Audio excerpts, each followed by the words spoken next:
నేనొక పర్సన్ వచ్చిండు. వాళ్ళకి 3 ఇయర్స్ బ్యాక్ మ్యారేజ్ అయింది. వాళ్ళ వైఫ్‌ది ఆధార్‌లో సర్‌నేమ్ చేంజ్ చేయాలి. వాళ్ళ ఇంటి పేరు మీకు చేంజ్ చేయాలని చెప్పిండు. బట్ జీపీ నుంచి మ్యారేజ్ సర్టిఫికేట్ ఉంది. జీపీ నుంచి మ్యారేజ్ సర్టిఫికేట్ ఉంటే అది కళ్యాణ లక్ష్మికి పనిచేస్తది. కళ్యాణ లక్ష్మి అప్లై చేయడానికి పనిచేస్తది. కానీ ఆధార్ సర్‌నేమ్ చేంజ్ చేయాలంటే కంపల్సరీ మ్యారేజ్ సర్టిఫికేట్ ఆన్‌లైన్‌లో అయ్యుండాలి. అది ఎస్ఆర్‌ఓ నుంచి ఇచ్చి ఉంటేనే అది చేంజ్ అయితది. రిజిస్ట్రేషన్ ఆఫీస్‌లో తీసుకోవాలి. కావాల్సిన డాక్యుమెంట్స్ 2 ఆధార్ హస్బెండ్, వైఫ్‌వి 2 మెంబర్స్ ఇద్దరియి, ముగ్గురు సాక్షుల Aadhaar, wedding card, notary, marriage photos 3 అన్నీ కలర్ జిరాక్స్ తీసుకొని ఎవరైనా గెస్టెడ్‌తోని అటెస్టేషన్ చేసుకొని ఫస్ట్ స్లాట్ బుక్ చేసుకోవాలి. స్లాట్ బుక్ చేసుకొని మీరు బుక్ చేసుకున్న డే రోజు ఎస్ఆర్ఓకి వెళ్ళాలి.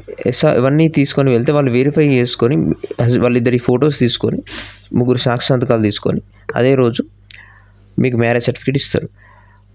దీనికి అక్కడ ఎస్ఆర్ఓలో ఏం అమౌంట్ ఇవ్వాల్సిన అవసరం లేదు. జస్ట్ 300 రూపీస్ చలానా కడితే అయిపోతుంది. ఆన్‌లైన్ చలానా. 300 రూపీస్ ఆన్‌లైన్ చలానా తప్పితే మీరు ఏ పేమెంట్ చేయాల్సిన అవసరం లేదు. ఒక నోటరీ అంతే. నోటరీకి కూడా చాలామంది ఒక 100 రూపీస్ ఇస్తే సరిపోతది అంతే.